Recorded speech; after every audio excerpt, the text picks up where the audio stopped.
Երկկողմ հանդիպում Վլադիմիր Պուտինի հետ նախատեսված է թե ոչ եւ այս օրերին շատ խոսվում է Հայաստանում ինչ որ հիբրիդային պատերազմների մասին, ակնարկվում է նաեւ որ դրանք հեղինակվում են ռուսական կողմից, որքանով են լուրջ այդ գործողությունները եւ արդյոք Փաշինյանը պատրաստվում է այդ հարցը բարձրացնել Վլադիմիր Պուտինի հետ հանդիպմանը։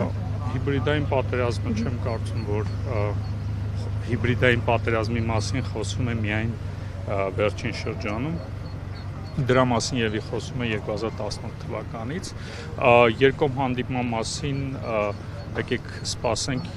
կարծում եմ մամուլի ծառայությունը եւ վարչապետի եւ Կրեմլի դրա մասին կխոսեն եկեք պատրաստվում է այդ հիբրիդային պատերազմների մասին խոսել վարչապետը օրակարգային բոլոր հարցերը կքննարկեն եւ ինչ նպատակահարմար կգտնեն հրապարակային կներկայացնեն եւ Պարոն Գրիգորյան զուտ օրվա հետ կապված 80 տարի առաջվա տեղի ունեցած իրադարձությունները ձեր կարծիքով այսօր ինչպես են ընկալվում Հայաստանի հասարակության մեջ։ Կդժվարանամ ասել ինչպես են ընկալում Հայաստանի հասարակության մեջ։ Պարոն Գրիգորյան,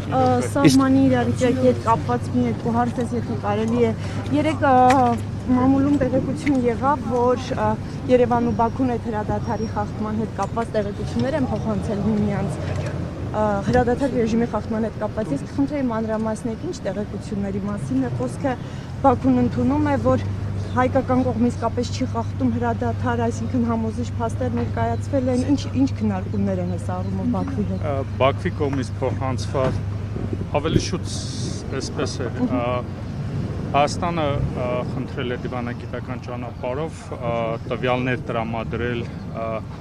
խախտումների վերաբերյալ, որոնց մասին Ադրբեջանը հայտարարում է, նրանց մասին հետաքննություն է կատարել Հայաստանը եւ փոխանցել է Ադրբեջանին բոլոր միջադեպերի վերաբերյալ։ Իսկ երբ որ Ադրբեջանն է հայտարարում դրա մասին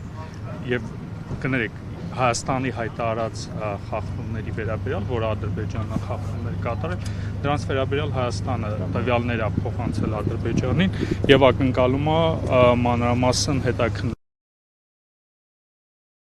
Փոխանցել ասցիք պարոն Գրիգորյան, փոխանցել է ես ուղղակի չասեմ։ Իրենց կողմից ըստ իրենց հետաքննություն են կատարել դրանց մասին։ Եվ ինչ է բարձվել։ Եվ բարձվել է որ ընդհանուր առմամբ այդպիսի խախտումներ չեն